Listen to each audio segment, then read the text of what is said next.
Good morning बच्चों, myself Pratima Jaiswal, your science teacher as you know, and today's class 5th online video. And this is class 5th online video, subject science. Today I have started chapter 2nd. You know your chapter 6 is completed and all exercise and question answer short exercise is given.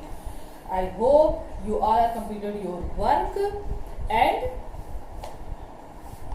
learn to. Now today I have to started chapter 7. The chapter 7th name is Earth, Sun and Moon. Okay, the name of the chapter 7 Earth, Sun and Moon means Prithvi, Suraj and चंद्रमा. ठीक है, तो let get start of the chapter. और आपके chapter में सबसे पहले देखिए आपको अर्थ का फिगर दिया हुआ है, आपको सन का फिगर दिया हुआ है एंड आपको मून का फिगर दिया हुआ है, यानी स्टार्स का फिगर दिया है. ये हमारा अर्थ है, ये हमारा सन है, ये हमारा स्टार्स है. ये फिगर दिया है, लेकिन हम started by the chapter. Identify the objects on the picture below that we normally see the sky. तो इसमें क्या करना है, इन पिक्चर्स को आइडेंटिफाई करना है और इनका नाम जो है वो हमको यहाँ पर नीचे लिखना है कि ये क्या है. ये सन तो हम तो पहचान ही रहे हैं कि हम बिल्कुल आइडेंटिफाई कर सकते हैं, सभी बच्चे कर सकते हैं कि ये हमारा अर्थ है और ये हमारा सन है और ये हमारे स्टार्स हैं. ठीक है, object seen in the sky is called celestial object. जो ऑब्जेक्ट हमें स्काई में दिखते हैं उन्हें हम सेलेस्टियल ऑब्जेक्ट कहते हैं. तो देखिए बच्चों, कुछ ऑब्जेक्ट तो हम नेकेड आई से बिल्कुल अर्थ सरफेस पर रहकर देख पाते हैं, लेकिन कुछ ऐसे भी ऑब्जेक्ट हैं या बहुत से ऐसे ऑब्जेक्ट हैं जिन्हें हम नेकेड आई से देख ही नहीं पाते. हमें देखने के लिए किसी ऑब्जेक्ट की जरूरत पड़ती है. एक ऑब्जेक्ट होता है जिसको हम कहते हैं टेलीस्कोप. तो कुछ प्लैनेट या कुछ स्टार्स जो है हमें टेलीस्कोप की मदद से ही हम देख पाते हैं, या जो हमें नेकेड आई से स्टार्स या मून दिख रहे हैं टेलीस्कोप की मदद से उनको हम ज्यादा क्लियरली देख पाते हैं. तो टेलीस्कोप एक ऐसा इंस्ट्रूमेंट है जिससे हम सेलेस्टियल ऑब्जेक्ट को क्लियरली देख पाते हैं. ठीक है बच्चों, तो जो एटमॉस्फेयर में जो भी हमें ऑब्जेक्ट दिखते हैं उन्हें हम सेलेस्टियल ऑब्जेक्ट कहते हैं. Okay, let us learn about the solar system and sun, earth and moon. अब हम क्या करेंगे, अपने सोलर सिस्टम के बारे में पढ़ेंगे कि हमारा सोलर सिस्टम क्या है, हमारे सन क्या, हमारा अर्थ क्या, हमारे मून क्या है. ये सब कुछ, ये सारे मिलकर हमारे सन, अर्थ, मून, प्लैनेट्स, ये सभी मिलकर एक सोलर सिस्टम का जो है सोलर सिस्टम का निर्माण करते हैं. तो हम सोलर सिस्टम के बारे में पढ़ेंगे. तो सोलर सिस्टम क्या है बच्चों, पहले हम थोड़ा सा ब्लैक बोर्ड व्हाइट बोर्ड पे बता दें, फिर आप उसको अच्छे से समझ पाएंगे. तो बच्चों देखिए, आपको दिख रहा होगा ये आपका सोलर सिस्टम है. ये देखिए, ये है हमारा सन. दिख रहा है सभी को? तो देखिए हमारे सोलर सिस्टम में एक प्लैनेट है और हमारा एक सन है, और ये हमारे सारे जो 8 प्लैनेट्स है ये सन के राउंड विदाउट देखिए चक्कर लगाते हैं, एक ऑर्बिट में चक्कर लगाते हैं.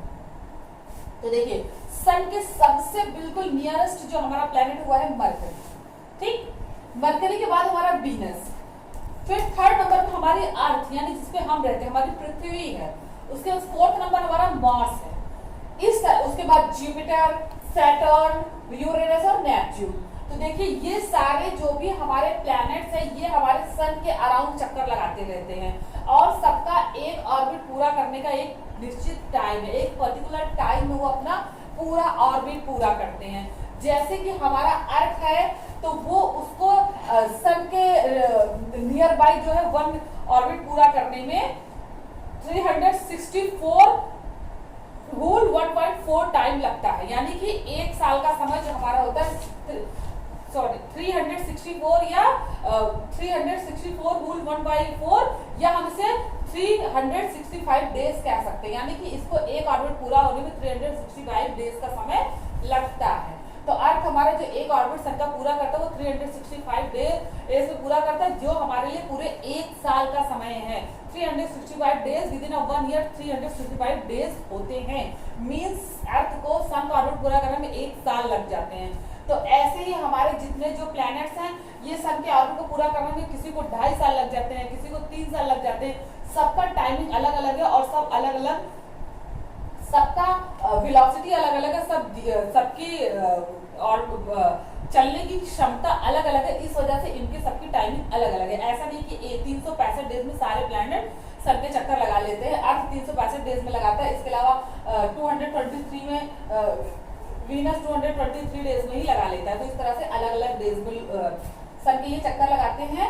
तो ये सन और ये 8 प्लैनेट और ढेर सारे स्टार्स और भी जितने हमारे सेलेस्टियल बॉडी से मिलकर हमारा बनता है सोलर सिस्टम। तो सोलर सिस्टम में जो भी ये जो हमारे मेन पार्ट मीन्स सन और 8 प्लैनेट से मिलकर ही मेनली हमारा जो है सोलर सिस्टम बना होता है। इसके अलावा इनमें और भी सेलेस्टियल पार्ट्स होते हैं, जैसे हमारा मून है, ढेर सारे स्टार्स हैं और भी छोटे छोटे प्लैनेट्स हैं, मोटोर्स हैं, मेटेरॉइड्स हैं, एस्ट्रॉइड्स हैं, सब कुछ हमारे सोलर सिस्टम होता है। लेकिन सोलर सिस्टम के जो मेन कंपोनेंट्स है वो है हमारा सन और ये 8 प्लैनेट। जितने भी और एक्टिविटीज सेलेस्टियल बॉडीज प्रेजेंट होते हैं वो सभी क्या है,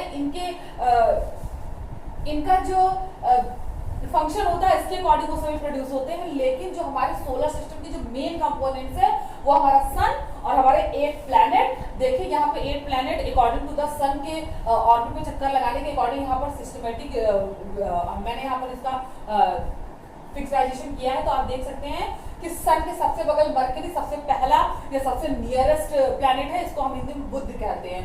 फिर हमारा वीनस यानी कि हिंदी में शुक्र कहते हैं। फिर अर्थ हिंदी में पृथ्वी, मार्स हिंदी में मंगल, जुपिटर हिंदी में बृहस्पति, सैटर्न हिंदी में शनि, यूरेनस हिंदी में अरुण और नेपच्यून हिंदी में वरुण। ओके, आपको पता कि इसके पहले एक जो है हमारे सोलर सिस्टम में एक सन और 9 प्लैनेट थे, लेकिन एक प्लैनेट को उसको ग्रह से निकाल दिया गया है क्योंकि वो जो यूरेनस, नेपच्यून, लास्ट वाला जो ग्रह जिसको हिंदी में हम लोग शनि कहते हैं, यम कहते हैं, वो इन प्लैनेट के प्रॉपर्टीज पे प्लैनेट के according to the planet properties वो बिल्कुल एक्यूरेसी से बिहेव नहीं कर रहा था। इस वजह से उसको जो है वो है तो अभी भी अपनी जगह पर सन की चक्कर भी लगा रहा है, लेकिन उसे हम लोग प्लैनेट नहीं मानते हैं क्योंकि उसमें प्लैनेट की प्रॉपर्टीज नहीं है। ठीक, तो हमारे जो सन और 8 प्लैनेट से हमारा सोलर सिस्टम बनता है। अब हम बुक के अकॉर्डिंग सोलर सिस्टम को डिफाइन करेंगे। सभी लोग समझ गए, इतना सबको समझ में आ गया हुआ है। आई होप सबको समझ में आ गया होगा और सभी लोग इसको अच्छे से ध्यान से माइंड में बिल्कुल बैठा लेंगे। एक सन और 8 प्लैनेट से हमारा सोलर सिस्टम बनता है। ठीक है, तो the solar system according to the book, अब आप ध्यान दीजिए, सभी लोग बुक में भी देखिए, the sun and the 8 planets and revolve around the sun together from the solar system. तो एक सन के चारों ओर जो ये प्लैनेट्स रिवॉल्व करते हैं या रेवोल्यूशनरी मोशन करते हैं या सर्कुलेटरी मोशन करते हैं या जो चक्कर लगाते हैं, तो इसके द्वारा बनता है हमारा solar system. Other than the planets, satellites of various planets, comets and asteroids are also part of the solar system. इसके अलावा जो कॉमेट्स है, एस्ट्रॉइड्स है और भी प्लैनेट्स है, ये सभी क्या है, सोलर सिस्टम के पार्ट है, लेकिन ये मेन कंपोनेंट्स है हमारे सोलर सिस्टम के। ठीक है, the sun is the centre of the solar system. जो सन है वो सोलर सिस्टम के सेंटर में, और जो जितने ये प्लैनेट है वो सन के ऐसे अराउंड द चारों ओर जो है चक्कर लगाते रहते हैं। ठीक है, तो Mercury is the smallest planet and also the closest planet of the sun. तो जो आप देख रहे हैं मरकरी जो सबसे स्मॉलेस्ट प्लैनेट भी है और सन के सबसे क्लोजेस्ट भी है। ये सन के सबसे नियरेस्ट प्लैनेट है, वो है मरकरी है। ठीक है, Venus is the hottest and brightest planet. ये जो वीनस है ये बहुत ज्यादा गर्म और बिल्कुल चमकदार प्लैनेट है जो कि सन के चक्कर लगाता है। तो इसमें क्या इस प्लैनेट का फॉर्मेशन ऐसा है कि ये बिल्कुल ऑरेंज कलर का चमकता रहता है। तो इस वजह से इसे हम लोग, और जब हमारे यहाँ सुबह या रात होती है तो हम इस पर सन की रेज इस एंगल से पड़ती है, ये बिल्कुल ऑरेंज कलर का चमकने लगता है, बिल्कुल डार्क ब्राइट ऑरेंज हो जाता है। तो इसलिए हम भोर का तारा या इवनिंग स्टार कहते हैं, क्योंकि जब सुबह हमारा सूरज सनराइज होता है उस टाइम इस पे इस एंगल से लाइट पड़ती है कि बिल्कुल ऑरेंज चमकने लगता है। या जब हमारे यहाँ सन डाउन होता है या सन अस्त होता है तो उस सूरज अस्त होता है तो उस टाइम क्या होता है, सनसेट होता है मीन्स, तो उस टाइम क्या होता है, उस टाइम भी एक एंगल से इस पर सनरेज पड़ता है जिससे कि बिल्कुल ऑरेंज ब्राइट चमकने लगता है। इसलिए इंग्लिश में से इवनिंग स्टार और हिंदी हम लोग इसे भोर का तारा कहते हैं। ठीक है, उसके बाद हमारा अर्थ के बारे में सभी जानते हैं क्योंकि इसमें वाटर है, तो ये यहाँ पे लिविंग ऑर्गेनिज्म है, यहाँ सोसाइटी है। तो अर्थ जो है हमारा क्या है, उसे ग्रीन प्लैनेट कहते हैं क्योंकि यहाँ पर ग्रीनरी है। हमारे प्रोड्यूसर्स हमारे अर्थ पर रहते हैं और किसी भी प्लैनेट पर प्रोड्यूसर्स नहीं है, मीन्स ग्रीन प्लांट नहीं है। तो अर्थ को हम ग्रीन प्लैनेट भी कहते हैं। ठीक है, earth is also called a blue planet भी कहते हैं, क्योंकि इसमें पानी पाया जाता है और पानी की वजह से हमारे यहाँ ग्रीनरी है। तो अर्थ पे ही पानी है, पानी की वजह से जीवन है, तो इसलिए हम इसे ब्लू प्लैनेट कहते हैं। ठीक है, उसके बाद it is the only planet where is life is non exist. तो ये पहला एक इकलौता ऐसा प्लैनेट है जहां पे जीवन एग्जिस्ट करता है, मींस यहाँ पर सभ्यता है, सोसाइटी है, जीवन है, लिविंग ऑर्गेनिज्म रहते हैं। इसके अलावा जो 8 प्लैनेट में किसी पे भी जीवन अभी तक नहीं पाया गया है। Mars is also called the red planet. Mars को हम रेड प्लैनेट कहते हैं, इसे हिंदी में धरती पुत्र भी कहते हैं, या मार्स को पृथ्वी का बेटा भी कहते हैं, मंगल ग्रह को पृथ्वी का बेटा भी कहते हैं। लेकिन इसको ये रेड प्लैनेट है और ये लाल कलर, इसकी जो एटमॉस्फेयर मिट्टी है वो रेड कलर की है। तो और इसका जो वायुमंडल है या इसका एटमॉस्फेयर हम कह सकते हैं वो भी रेडिश लुक देता है, इसलिए से हम रेड प्लैनेट कहते हैं। ठीक है, उसके बाद हमारा जुपिटर। बच्चों ये जो जुपिटर है ये सबसे बड़ा प्लैनेट, हमारे सोलर सिस्टम का सबसे बड़ा प्लैनेट है जुपिटर, हिंदी में हम कहते हैं बृहस्पति। ठीक है, तो Jupiter is the largest planet of our the solar system और Saturn is the second largest planet of our solar system. और ये सैटर्न है, ये जुपिटर के बाद सबसे बड़ा प्लैनेट है हमारे सोलर सिस्टम का। ठीक है, अब देखिए आप लोगों ने ये ध्यान दिया होगा कि सबके किनारे जो है ये नहीं बना है, एक ये जो सर्कल का आपको सिस्टम दिख रहा है, लेकिन सैटर्न के किनारे क्यों बना है?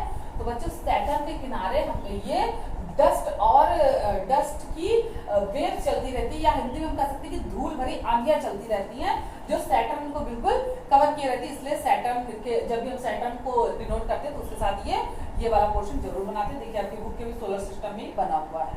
ठीक है, तो Saturn is the second largest planet after Jupiter. It has ring around it. तो इसके किनारे जो है रिंग है, ये रिंग जो है डस्ट और वेव से, डस्ट की वेव से बना है। डस्ट और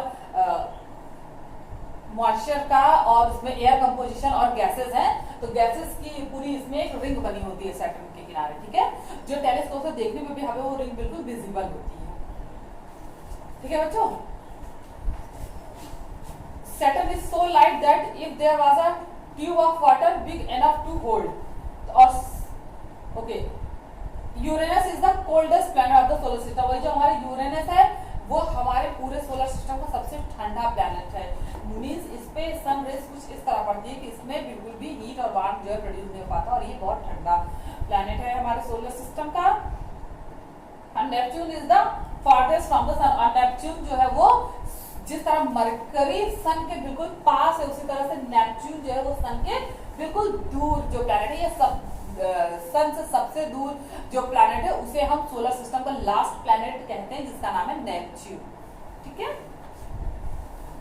तो आई थिंक आपको इस सोलर सिस्टम के 8 प्लैनेट के नेम और वो समझ में आ गया होगा। अब हम बात करेंगे सन की। The sun is a star that's situated at the centre of our solar system. जो सन है हमारा, जैसे कि हमारे प्लैनेट्स है, तो प्लैनेट में क्या है, प्लैनेट का अलग एटमॉस्फेयर होता है, उसमें मिनरल्स पाए जाते हैं, सरफेस होती है, अर्थ क्रस्ट होता है। जैसे हमारे अर्थ क्रस्ट है उस तरह से अलग अलग प्लैनेट की क्रस्ट हैं और उनका एक एरिया है, उनका एक ऑर्बिट है। इसी तरह जो हमारा सन है, सन क्या है, वो प्लैनेट ना होकर एक स्टार है। और आपको पता है कि प्लैनेट और स्टार में क्या फर्क होता है? वो सेलेस्टियल बॉडी जो हीट और लाइट प्रोड्यूस करे, जिसकी अपनी ओन और हीट और लाइट होती है, उसे हम स्टार कहते हैं। और वो सेलेस्टियल बॉडी जिसके पास अपनी हीट और लाइट नहीं है, उसे हम प्लैनेट कहते हैं। जैसे कि हमारा अर्थ है, उसके वो खुद जो है हीट और लाइट प्रोड्यूस नहीं करता, उसको हीट और लाइट जो है सन से मिलती है, तो वो हमारा क्या है, वो प्लैनेट है।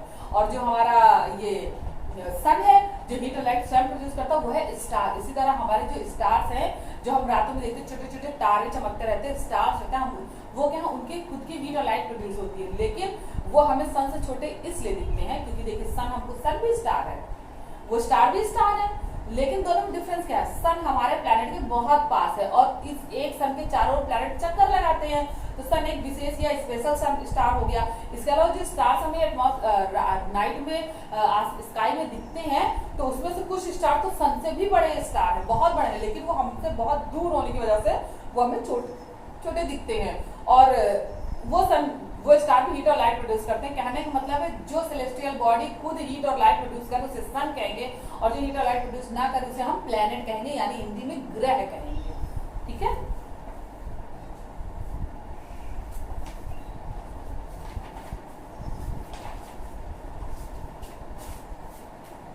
तो देखिए, तो सन जो है वो हमारे एक स्टार है। तो it is a huge ball of burning gases. तो ये क्या है, ये एक बहुत बड़ा गोला है जो जलती हुई गैसों का एक गोला है। मतलब सन के अंदर जो है गैसेस जो लगातार जलती रहती है, जिससे हीट और लाइट प्रोड्यूस होता है। ठीक है, it's size about 109 times that of the earth. और इसका जो साइज है वो अर्थ के 109 टाइम्स मोर, इतना बड़ा सन हमारा होता है कि अर्थ को हम 109 टाइम्स मोर कर दें तो इतना बड़ा हमारा जो है सन का साइज है। Earth is mass about 3,30,000 times than the earth. और जो सन का जो मासेस है वो अर्थ के 3,30,000 टाइम्स के इक्वल अगर हम करें तो फिर जो है अगर हम अर्थ के मास को 3,30,000 से मल्टीप्लाई कर दें तो जितनी वैल्यू आएगी उतनी वैल्यू में अर्थ सन का मास है। मींस सन अर्थ से बहुत ही ज्यादा बड़ा है। ठीक है, hydrogen and helium gas are major constituent of the sun. और सन में जो जलती हुई गैसें हैं उसका जो मेजर कंपोनेंट है वो है हाइड्रोजन और हीलियम का बना हुआ है। हाइड्रोजन और हीलियम गैसों का बना हुआ है। जो सन तो एक अभी हमने फर्स्ट आपको बताया कि सन जो है वो बर्निंग गैसेस का गोला है, बर्निंग गैसेस की यूज बड़ी बॉल है। तो उसमें क्या है, सबसे ज्यादा हाइड्रोजन और हीलियम गैसेस हैं जो वो जलती हैं। ठीक है, तो हीलियम और the sun has thin outer layer called the corona and the central part called the core. तो सन जिस तरह से हमारी अर्थ की सरफेस 3 पार्ट में डिवाइड है, क्रस्ट, मेंटल और कोर, उसी तरह से सन का जो सरफेस है वो 2 पार्ट में डिवाइड है। तो आउटर में जो पतली लेयर उसे हम कोरोना कहते हैं और जो बीच की लेयर है जिसमें गर्म गैसेस बर्न हो रही हैं उनको हम कोर कहते हैं। क्या बच्चों? तो in the core of the sun hydrogen gas continuously get converted into helium। तो जो सन का जो कोर पार्ट है उसमें क्या होता है, हाइड्रोजन गैस जो है वो तेजी से हीलियम गैस में कन्वर्ट हो रही है और एनर्जी प्रोड्यूस कर रही है। वही एनर्जी की वजह से उसमें हीट प्रोड्यूस हो रहा है और वो हीट जो है हीट एनर्जी जो है अलग प्लैनेट को मिलती है, जैसे अर्थ पे भी पड़ती है और सारे प्लैनेट को पड़ती है और ये हमारे सोलर सिस्टम का फॉर्मेशन बना रहता है। ठीक है, a very large amount of heat and light energy is released during the process। energy released by the sun is called the solar energy। तो हाइड्रोजन का हीलियम में बनने पर जो हीट एनर्जी प्रोड्यूस होती है उसे हम सोलर एनर्जी कहते हैं। देखिए, जब सूरज उगता है सुबह, जब सन रेज हमारे अर्थ पे पड़ती है तो उस टाइम क्या होता है, फिर धीरे धीरे गर्मी भी आने लगती है, हीट आने लगता है। तो ये हीट क्या, वही जो हीलियम जो हाइड्रोजन गैस हीलियम में कन्वर्ट होती है तो इस रिएक्शन में जो है हीट एनर्जी प्रोड्यूस होती है, वही हीट एनर्जी को हम सोलर एनर्जी कहते हैं। ठीक है, अब Earth, the earth is a third planet of the sun. जो अर्थ है वो सोलर सिस्टम का जो है तीसरा प्लैनेट है। पहला मरकरी, सेकंड वीनस और थर्ड अर्थ है। तो अर्थ सोलर सिस्टम का तीसरा प्लैनेट है। The atmosphere of the Earth produce as from the harmful radiation of the sun. और आपको पता है कि हम आपने अभी पीछे जब चैप्टर पढ़ा था एटमॉस्फेयर, उसमें पढ़ा था कि हम जो सन से हार्मफुल रेडिएशन आता है उन्हें हमारी यूवी रेज जो आती है उन्हें हमारी ओजोन लेयर ऑब्जॉर्ब कर लेती है और हमें इससे बचाती है। तो अर्थ का जो एटमॉस्फेयर वो सन से आने वाले हार्मफुल रेसेस को हार्मफुल रेसेस से हमको बचाती है। ठीक है, तो the atmosphere of the earth protects us from the harmful radiation of the sun. The interior part of the earth is divided into the main 3 crust, metal और core. तो देखिए, हमारा अर्थ जो है वो भी आपको 2 पार्ट में पहले 2 पार्ट में डिवाइड है। फर्स्टली एटमॉस्फेयर और अर्थ सरफेस। ठीक है, तो एटमॉस्फेयर के बारे में हम पिछले चैप्टर में पढ़ चुके हैं कि हमारी एटमॉस्फेयर की 5 लेयर होती है और हर लेयर का अलग अलग काम होता है। हर लेयर हमें क्या करता है, जितने भी सन से रेस आ रहे हैं या हमारे कुछ मोटोर्स आ रहे हैं हमारी तरफ या पृथ्वी के ऑर्बिट में कोई अलग प्लैनेट से कुछ वेस्ट आ जा रहा है तो वो सभी से हमें क्या करता है, हमारा एटमॉस्फेयर हमें प्रोटेक्ट करता है। अब हमारा जो अर्थ का सरफेस है वो 3 पार्ट में डिवाइड है। सबसे ऊपरी परत जो है वो क्रस्ट है, दूसरी मेंटल और तीसरी कोर है। ठीक है बच्चों, तो हम पहले इसको डिवाइड करेंगे, क्रस्ट, मेंटल और कोर को डिफाइन करेंगे विद अ डायग्राम। तो बच्चों देखिए, जो आपका अर्थ सरफेस आपको दिख रहा होगा ये हमारा अर्थ है। तो अर्थ के अगर पार्ट को डिवाइड करें तो ऊपर देखिए गोल से जो पहला जो लेयर है इसे हम क्रस्ट कहते हैं बच्चों। ठीक, ये अर्थ का जो सरफेस है इसे हम क्रस्ट कहते हैं। ठीक है, तो क्रस्ट में हमारा जो है जितने भी हमारे प्लांट के रूट्स होते हैं वो सभी क्या है, क्रस्ट में फैले रहते हैं। उसके बाद जो हमारा सेकेंड पार्ट है मेंटल है। तो बच्चों देखिए, ये जो मान लीजिए कि हमारा अर्थ सर्फेस है, तो देखिए हमारे अर्थ में इस तरह से प्लांट लगे होते हैं, हमारे घर बने होते हैं, इसमें नदियां भी होती हैं। तो ये हमारा अर्थ जो है वो 3 पार्ट में डिवाइड होता है, ठीक है। तो सबसे पहला जो पार्ट है वो हमारी क्रस्ट की लेयर है। ये हमारी पूरी तरह मिट्टी की बनी होती है बच्चों। आपने देखा ना, जब आप जमीन में खोदते हैं तो हमें मिट्टी मिलती है, हर जगह का अनइवन सा डिस्ट्रीब्यूशन है, कहीं क्लेई मिट्टी है, कहीं पर हमारा क्लेई मिट्टी, कहीं सैंडी मिट्टी है, सैंड है हमारे मड में, सैंडी मड है, या हमारा क्लेई मड है। तो इस तरह से हमारे 3 तरह के जो मड है, क्लेई मड, सैंडी मड और हमारा एक जो नॉर्मल मड है। तो इन तीनों मड से बनी हुई हमारी ये क्रस्ट की जो लेयर होती है, अर्थ सरफेस की जो क्रस्ट की लेयर होती है, ये फर्दर 7 पार्ट में डिवाइड होती है क्रस्ट, ठीक है। तो इसमें क्या होती है, इस पार्ट तक जो हमारे क्रस्ट में जो है प्लांट्स की रूट्स फैली होती है, इसमें ओट्स पाए जाते हैं, मिनरल्स पाए जाते हैं, जो भी हम मिनरल, ये जो हमारे मेटल्स बनते हैं वो इसमें पाए जाते हैं हमारे क्रस्ट सरफेस में, ठीक है। उसके बाद जो हमारा सरफेस है, जो सेकंड लेयर ऑफ द अर्थ है, वो हमारी मेंटल की, इसे हम मेंटल कहते हैं। देखिए ये हमारा जो पहला जो सरफेस है, ये है क्रस्ट, ठीक है बच्चों। ये हमारी मेंटल की लेयर है, और ये हमारा है कोर, ठीक है। तो जैसे कि ये क्रस्ट की लेयर है, तो इसमें हमारे जो प्लांट की रूट्स होती है, मिनरल्स हैं, ओर्स हैं, जो भी चीजें हमें जमीन के अंदर से मिलती हैं वो हमें क्रस्ट सरफेस से मिलती है। उसके बाद हमारा जो मेंटल है वो हार्ड रॉक्स, बड़ी बड़ी हार्ड चट्टानों का और वाटर का बना हुआ है। जो हमारे मेंटल सरफेस में क्या है, बड़ी बड़ी हार्ड रॉक्स है और पानी भरा हुआ है। इसीलिए जब देखिए नल लगाए जाते हैं, तो जब उसको बरीक किया जाता है मशीन से, जब ड्रिल किया जाता है, तो ड्रिल करने पर जब बिल्कुल मेंटल की सरफेस पर आ जाता है तब हमें पानी मिलता है, क्योंकि हमारे क्रस्ट सरफेस में पानी नहीं है।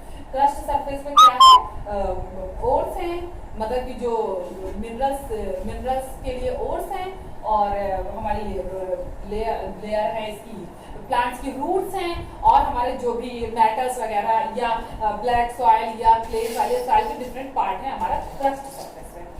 सेकंड हमारा मेंटल सरफेस में हार्ड रॉक्स और वाटर का बना हुआ, और थर्ड जो इनर पार्ट जो हमारे अर्थ है वो कोर का बना हुआ है। ये बिल्कुल गर्म लावा है, कोबाल्ट और निकिल का बना हुआ गर्म लावा है।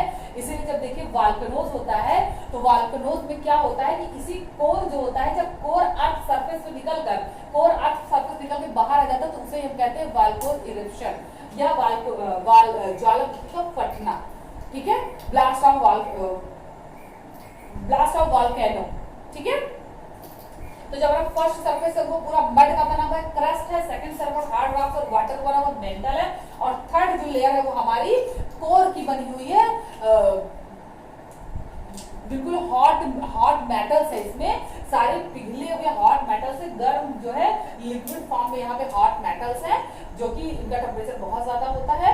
तो वोल्केनोज में इन्हीं कोर का मटेरियल निकल के बाहर आता है, जो हमारे अर्थ सरफेस में कभी कभी वोल्केनोज होती है। आपने पढ़ा होगा, पिछले चैप्टर में पढ़ा होगा कि ज्वालामुखी होती है, उसमें क्या होता है कि हॉट जो मेटल्स, जो लिक्विड मेटल होता है वो बाहर आ जाता है, ठीक है बच्चों। तो हमारा जो है आज का वीडियो यहीं तक। अब हम रिवाइज एंड रिकॉल पढ़ेंगे। तो सबसे पहले the outer thin layer of the sun is called, तो हमने outer thin layer of sun जो अभी हमने पढ़ा उसको कहेंगे कोरोना। तो सभी बच्चे टिक करो कोरोना पे। Second, in the core of the sun gets converted into helium, तो कोर में क्या चीज हीलियम में कन्वर्ट होता है, तो बच्चों हमने पढ़ा कि हाइड्रोजन जो हीलियम में कन्वर्ट होता है, तो हम यहाँ पर लगाएंगे hydrogen. Third, the interior part of the earth is divided into, तो जो अर्थ का इंटीरियर पार्ट है वो 3 पार्ट में डिवाइड है, क्रस्ट, मेंटल और कोर। तो हम 3 पे टिक करेंगे। Fourth, the middle layer of the earth is called, जो अर्थ का मिडिल लेयर है यानी जो बीच लेयर उसको क्या कहेंगे, मेंटल, तो मेंटल पे टिक करेंगे। और fifth, the major element of the inner core is, जो हमारा मेजर एलिमेंट है इनर कोर का, वो बच्चों आयरन का बना हुआ है, ठीक है। इसमें आयरन की अधिकता सबसे ज्यादा है, इसमें सारे लगभग सारे मेटल्स इसमें मिले हुए हैं, लेकिन आयरन बहुत ज्यादा है, ठीक है। निकिल भी है, कोबाल्ट, लेकिन आयरन सबसे ज्यादा है। तो बच्चों आई थिंक सभी लोग अपना ये रिवाइज एंड रिकॉल कंप्लीट कर लेंगे। अब आपको जो मून है आपको नेक्स्ट वीडियो में पढ़ाया जाएगा, तो सभी लोग अपनी, और I hope all of you completed your till 6th chapter, all exercise and question answer. So आप रिवाइज एंड रिकॉल करिए। Good luck for your homework. Thank you.